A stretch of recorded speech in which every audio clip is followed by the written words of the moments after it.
Welcome back to another episode of LeaderShipping. 2023 has come to a close, and it was a pretty wild year in parcel shipping. 2023 saw the largest GRI from UPS and FedEx in history. Carrier labor strikes were narrowly avoided, which was a huge deal over the summer. Parcel shipping rates hit an all-time high, and since then, a lot of negotiating power has since shifted back to shippers for the first time in recent memory. 2024 is here now, and a lot of shippers are wondering, man, 2023 was a hard year. What's coming up this year? And so our conversation today is really on what's next, what to expect for 2024. We've shifted back to a shipper's market, but number one question that a lot of shippers have is how can they actually leverage that and take advantage of it? And what should shippers expect for the coming year to, navigate potential challenges or I think more than likely great opportunities? Joining us to talk about what's coming in 2024 is one of the most prominent voices in parcel shipping, Amling. Alan, welcome to the show. Thank you. It's great to be here, Caleb. As I mentioned, Alan is a major thought leader in our industry. He regularly speaks at conferences and events, advises startups through his advisory firm, Thrive and Advance LLC, and teaches in the Master of Supply Chain program at University of Tennessee. Alan, you've got quite the history with transportation in the background, predominantly with UPS for a large chunk of it. You spent 27 years at UPS serving in a variety of roles, if I'm understanding that right. Your journey started, it sounds like, with UPS as a seasonal employee in 1982. I talked to a lot of people at UPS who started as seasonal employees and have kind of stayed with the organization for a really long time. Absolutely. It's a great program for that. Yeah, very common. Yeah, it's interesting. In August when they have Founders Day, they recognize years of service, and in order to be recognized in the corporate office, in order to be recognized and have them call on you and you come up and they shake your hand, you had to have at least 30 years of service because there were too many people that had 15, 20, 25. Yeah. I remember, I think they kept calling me rookie until I had 10. So I was gonna say you're kind of a lightweight if you've got like 15 years of experience there. yeah, that's right. So shifting gears into some challenges, or let's talk about maybe the overarching trends that you're seeing for 2024. Yeah.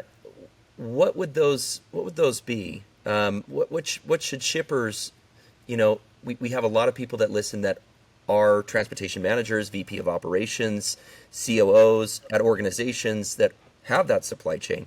Yeah. And we also have individuals that are working in the industry that are trying to keep up with trends and kind of have their pulse on it. You obviously have your pulse on both carriers and the shipper side. Yeah. What are some of those major trends that are on your radar for 2024? Yeah, so quite a bit of things. So, in terms of shippers, the good news for you is the pendulum has swung back, right? And during the pandemic, it was just crazy. You saw between 2020 and 2022, UPS's average revenue per piece went from 992 to 1211. It had gone from 986 to 982 the 2 years prior to that, right? And that's the normal way of this industry. I would tell people that don't get caught up in this shippers market because it is an anomaly. Yeah. What is happening right now.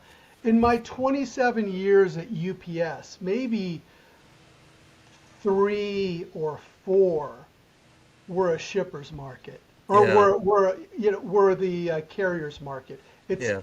it's typically, UPS fighting with FedEx, and you're trading off volume, and you might have a 5% rate increase, but you're actually not giving out that 5%, right? You're just increasing your discount, so most of your shippers are staying even, and I think that's kind of where we are right now. And I think that the shippers, especially if they had to renegotiate during the pandemic, it's time to take control again, right? Mm. You need to renegotiate your contracts, because with the volume down, coming back down to earth, let's say, um, and you've got it's not like it was pre-pandemic, because now there is so many more players in the market, right? I think one of the biggest disruptions that happened during COVID was the rise of ship from store. Yeah, right. You know, And that was, and they had, the ship from store is really interesting because they had that as an option for a really long time. yes, They could have done it at any point in time, but it was a forcing function. COVID forced that that's to right. take place so that, it would be able to reach customers faster for less money and all of that great, benefit that comes from ship from store. But it took a massive pandemic in order for organizations to actually take advantage of it. It's really interesting use case. Yeah, isn't that crazy? And that's it's it's not that uncommon in terms of, sometimes what it takes to get incumbent firms to, try something new. And that's, in terms of kind of going on offense, I mean, I think that's a big theme for shippers in 2024. The other thing is, plan to pivot. You got Mm. it.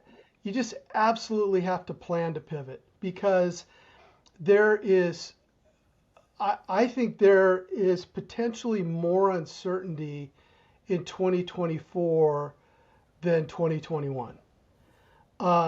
And let me just, so you've got, not only do you have all of the existing geopolitical issues, you have, right now, um, the the two major canals Yeah, are in trouble, right? yeah, You've they're got at high the risk. Suez with the Houthis firing on them, and then you've got the drought in the Panama Canal.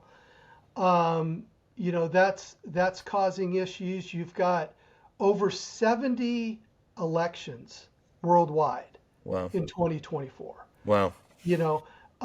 And that's going to cause chaos. And it's already had a potential major impact with the Taiwan election, and because you have a very pro Taiwan independence, and so China doesn't like that. So are Yeah, they going to escalate blockages in the Taiwan Strait? And all of that has a ripple effect down to the parcel shippers. So yeah. um, and I don't think the fat lady is sung on the economy. You Yeah, know, right. It still feels like there is, we're at that precipice, right at that cliff, and it doesn't really feel like we're away from that edge at this point. And, yeah, who knows how it's going to shake out, but I do feel like that is a potential risk. I think, being in transportation, certainly not as long as you have with your background, but seeing it over the last 20 years, one thing I've seen is that just because it's in the favor of customers right now doesn't mean it's going to stay in favor of the customers for very long. that's I right. think things will shift around and Yes, strike while the iron's hot, right? I think absolutely. you've got so many things to your point on the edge, on the verge that are potentially coming.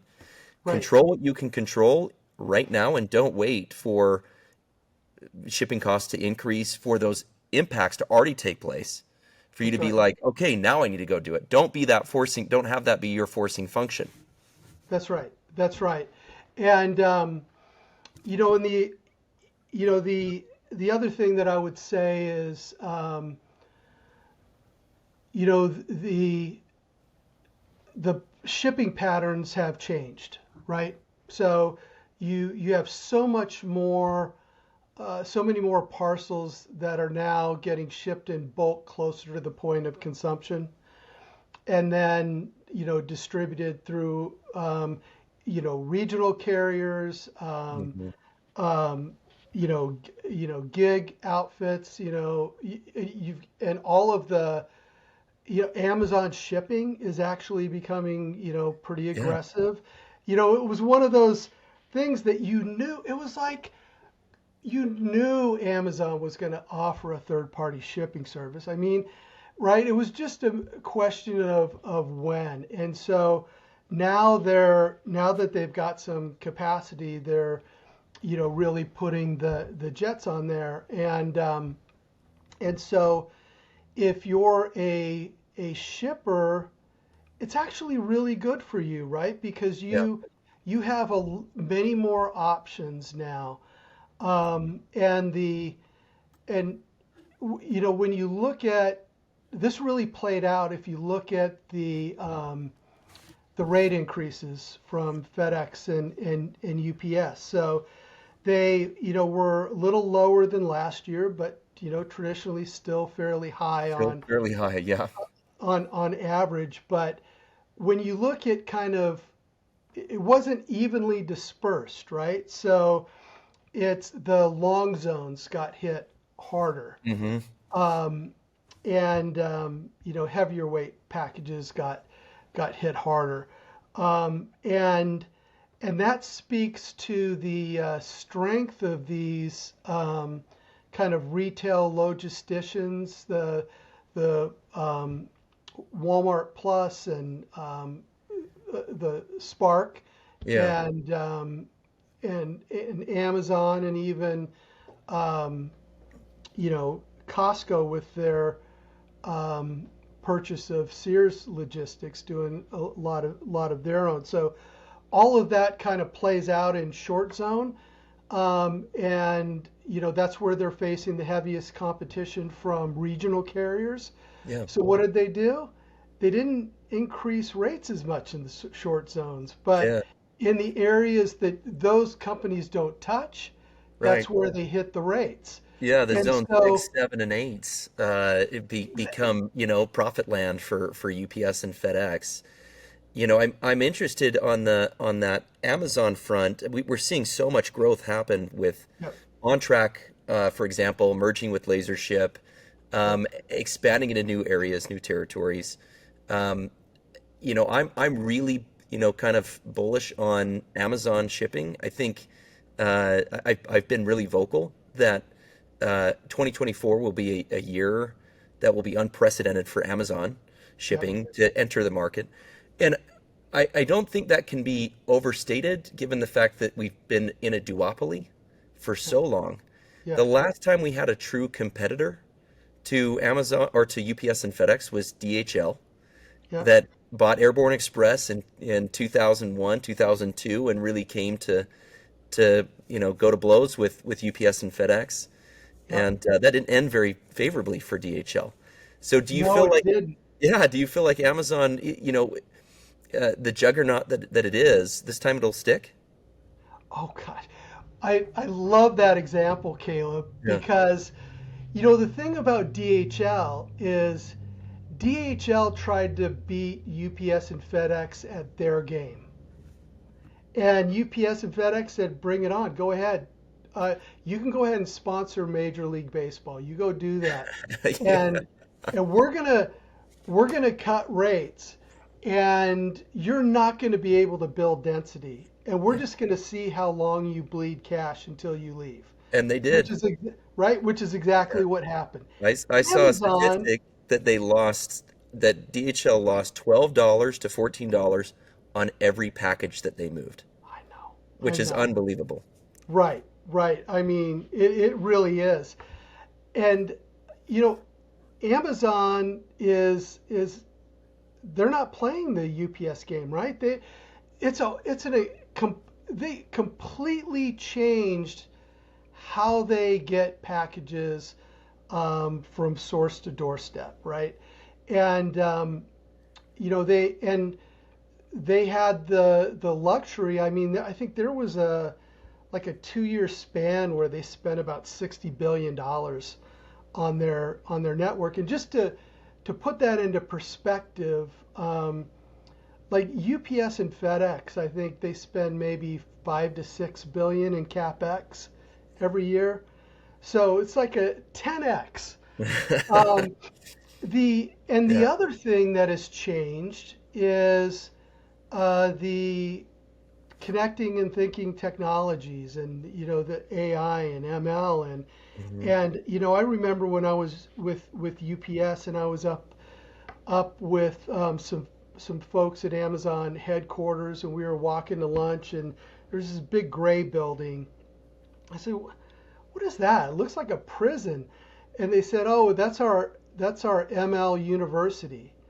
And I said, "What are you talking about, ML University?" They said, "Yeah, so we can't hire enough data scientists, so we have data scientists on staff that we hire that work with us, and they also teach, so that we can have more Wow. data scientists." And so I was. It's one of the things that a little exercise I do with my students in my supply chain technology class at University of Tennessee. I say, okay, um, it's online, so they all have their laptops in front of them. I said, okay, pull up LinkedIn, type in Amazon, comma, data scientists. Go to people and tell me how many hits you get, and it's like 15,000 plus. And I say, okay, now do Walmart, and Walmart's about 3,000.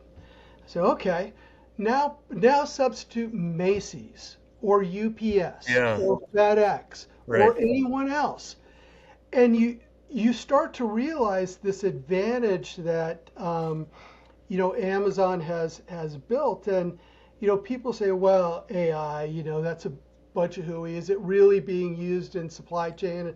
And I say, well, I'll tell you what. Have you received a same day shipment ever from Amazon? Well, yeah, I get same day once in a while. Okay, well, you just experienced AI. How Hmm. do you think that they knew that that product was going to be consumed by someone by you in your area?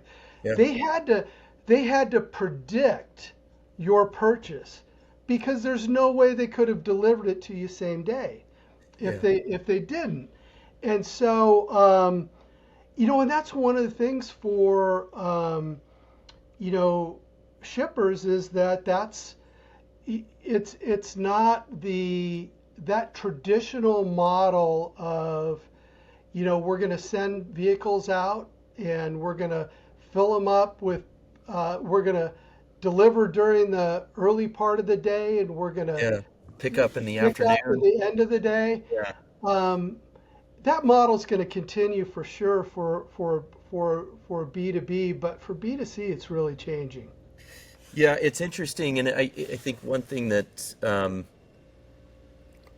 to your point on Amazon being a different breed, they are not only are they tackling this differently, but they have other portions of their business that can help subsidize or pay for their expansion into this area or this market. That's something that, you know, OnTrack doesn't have. That's not, OnTrack doesn't have AWS as, their totally separate business model that they have massive revenue coming in on that Right. they can then use those funds to fuel growth and being willing to do what DHL wasn't able to do, and that is, wait it out. And I really believe that Amazon, I think, will look back and, chuckle about the days that I can't believe there was a duopoly that acted like a monopoly for so long. Yeah. And I think for shippers, to your point on what they need to do for 2024, staying nimble and staying, willing to explore new options, Yeah, and to strike while the iron's hot, um, yeah, should definitely be, looked at from a regional carrier standpoint, including Amazon shipping in that.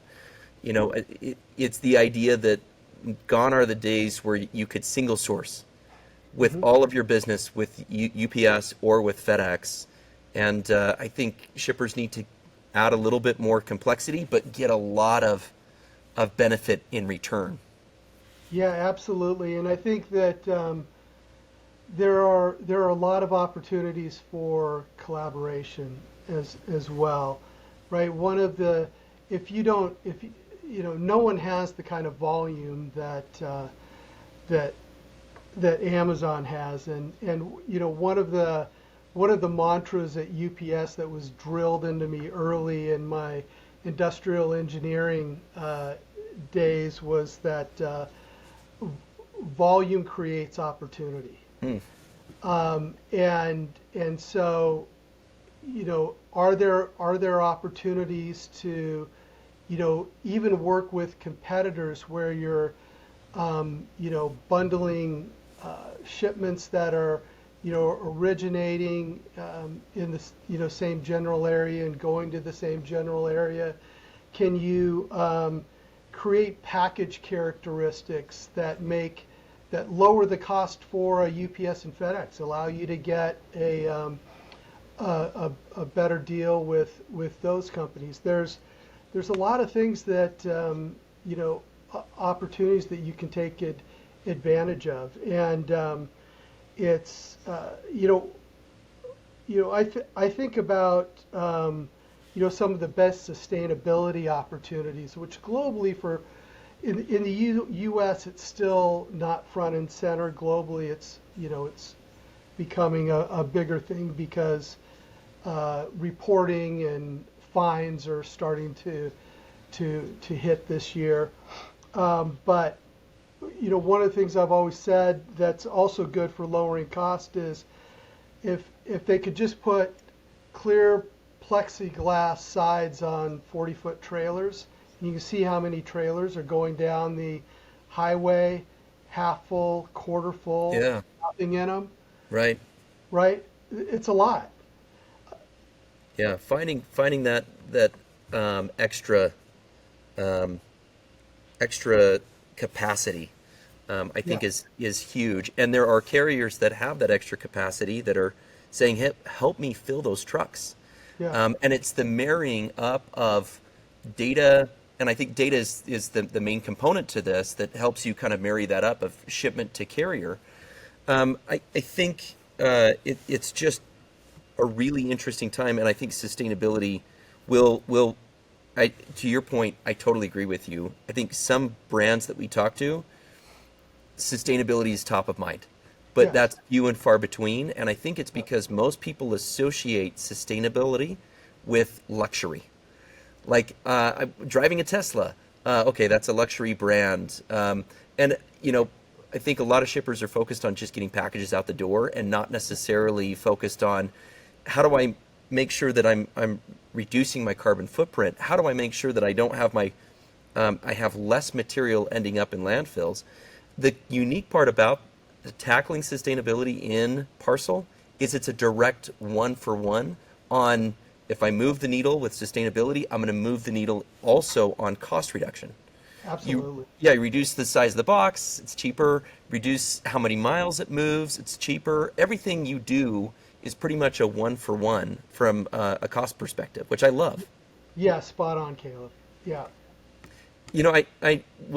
I noticed a really interesting LinkedIn post about UPS and FedEx that you posted, somewhat ignoring B2C shipments in favor of higher margin volume during the pandemic. yeah, I think that's a really interesting trend, and they're trying to shift that focus back to yeah. B2C. Can you explain why they've had that shift from B2B to B2C, and what are they doing specifically to win more B2C volume? Yeah, you bet. So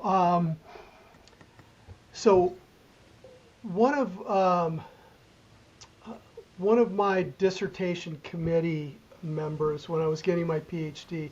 I was focused on this idea of disruption and why is it that these incumbent firms that have all of the resources, the both intellectual and financial and technological, are getting passed up by startups, and why is that continuing to happen? And basically, the pattern of disruption, just real simply, and it's just really important for people to understand. It's the incumbent chases higher margins, because if I take my limited capacity and focus it on higher margin, I'm going to make more profit, and that plays like a symphony in the boardroom. Everyone shakes their head up and down, yes.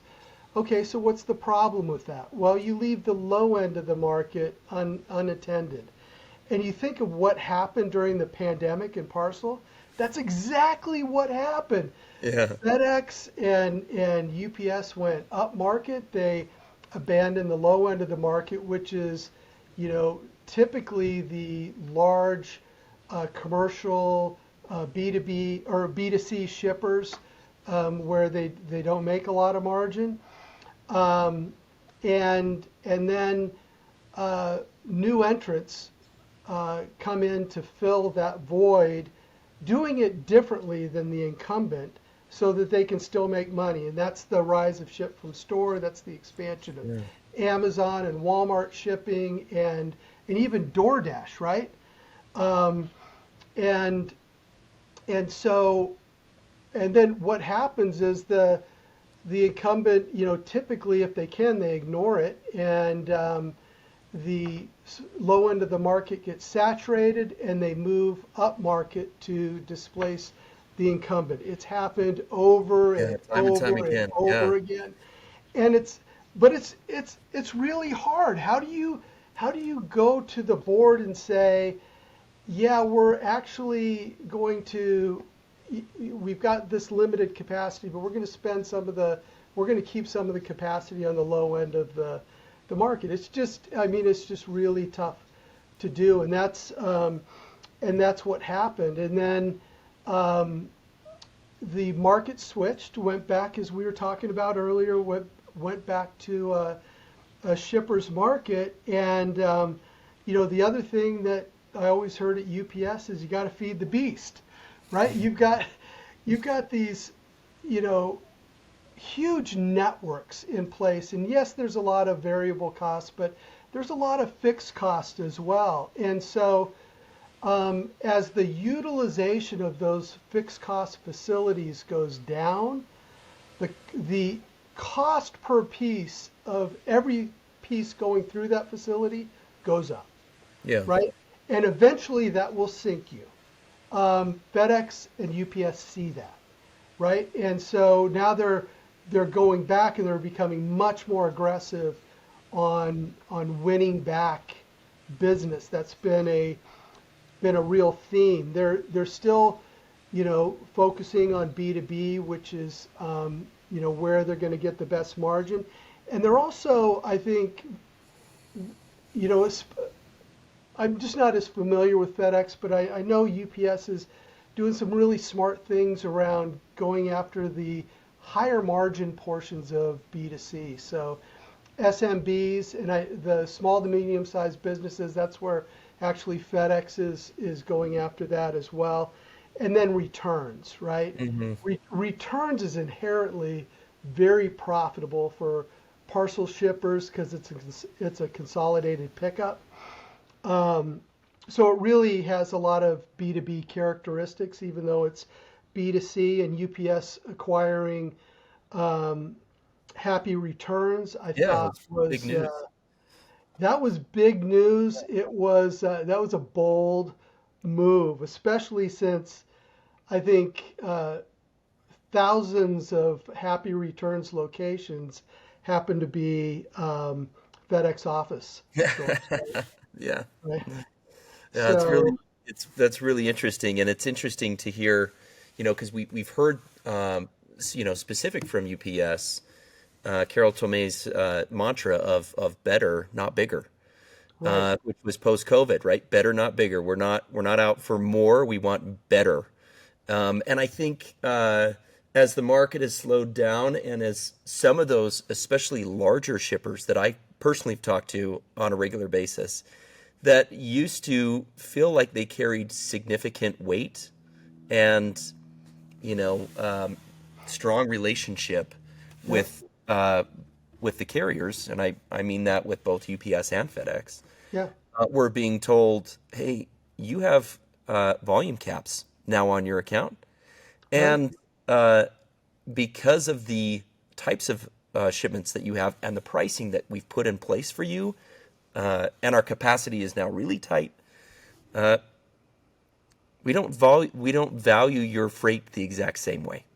Yeah. And whether that was no doubt it wasn't told that way, but that was how those clients have felt since then, Sure. which opens up that door for disruption, opens up that door for, well, let's entertain regional carriers because I can't put myself and my staff through that again.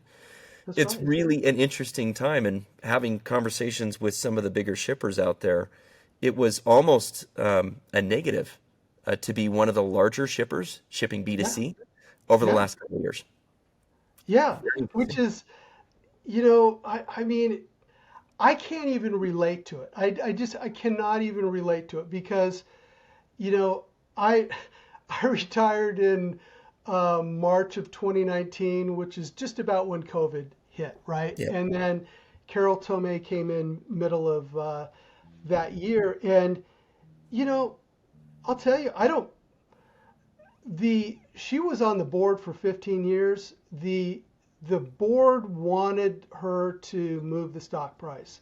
Yeah. It hadn't moved in decades, right? It had crawled, and she got in there. She made things happen, and she changed a lot of things for the better. But uh, I I got to tell you, I cringed a little bit because I could see the writing on the wall. And actually, in my book, I have a kind of a side by side chart that shows the stages of disruption and what U.S. Steel went through and what UPS was going through. And I didn't know how the story was going to end. I just kind of mapped it through 2021, and my book was published in early 2022. And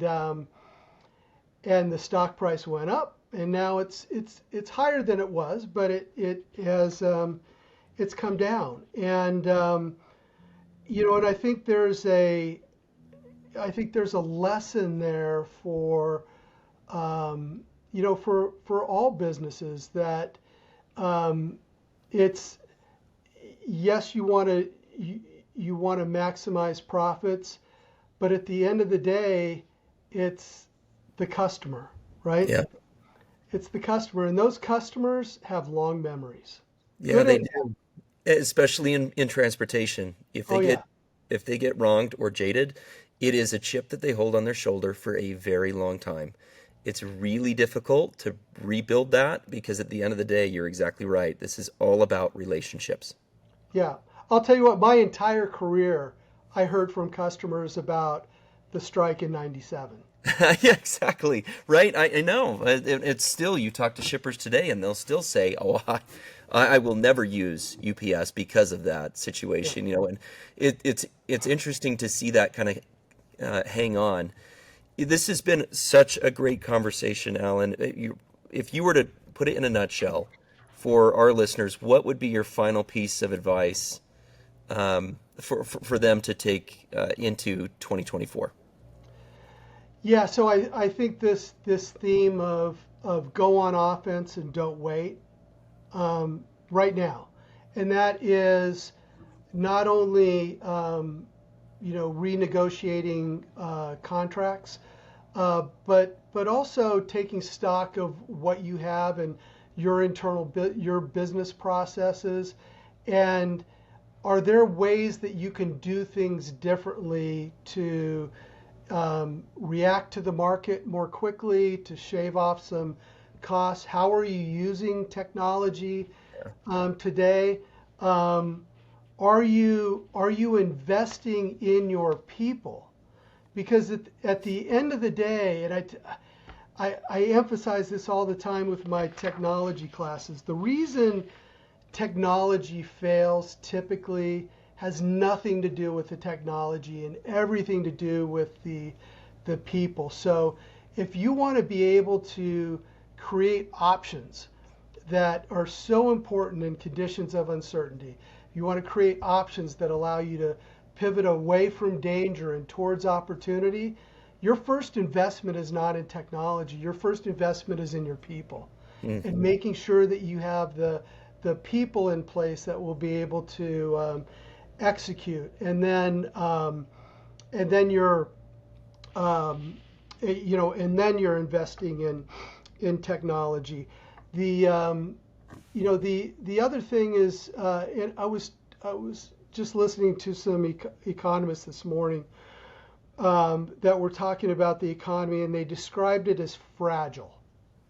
And I think that's right. It's fragile. There's, because of all this uncertainty. So make sure that you are ready to pivot those war rooms and communications channels that you had in place during COVID. Make sure that you're talking to your organization, that you're drilling on those things. If you haven't done any scenario planning, now's the time to do it, because you don't want to get caught flat-footed, because that's getting caught flat-footed, and that indecision is what's really going to bite you. So that's really it. I love it. I think that's phenomenal advice, and I've seen both sides where shippers out there have taken exactly what you've said to heart. They put in people that are willing to adopt and use transportation software properly, that have proper models that are built, that are willing to strike while the iron's hot. And those are honestly the clients of FedEx and UPS that we see have best in class, most resilient supply chains.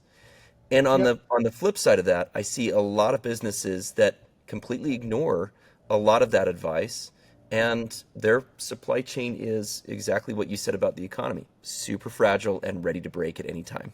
Sure. It just puts, and I think part of it is just making sure that you're as strong as you possibly can be, and you're doing your job to the best of your abilities, and ultimately strengthening your organization that you work for. You mentioned that your book, I just wanted to call that out. It's called Organizational Velocity. It's available on Amazon. Alan, thank you so much for joining the show. Let our listeners know where they can get in touch with you and how they can interact with you. Yeah, absolutely. So, best way probably is just to connect with me on LinkedIn. And then you'll see my post, which I'm posting not as regularly as some people, but I get some posts out there. But you can also get in touch with me through my website, alanamling.com, and those are probably the best ways to get a hold of me. Yeah. Well, thank you so much, Alan, for being a part of the show. It's been a phenomenal conversation. Yeah, well, thanks a lot, Caleb. Thanks for having me. Well, you can find LeaderShipping on Spotify, Apple Podcasts, and other podcast platforms. Be sure to subscribe so you never miss a new episode. Leave us a rating or a review if you've liked what you've heard. Honestly, it really does help us out. You can also view or watch these episodes on Sifted's YouTube channel. And as always, check us out at sifted.com for more information. We've got some great content on there, such as blogs, our monthly newsletter, and some helpful guides and research and more. And as always, thanks for listening. Happy shipping.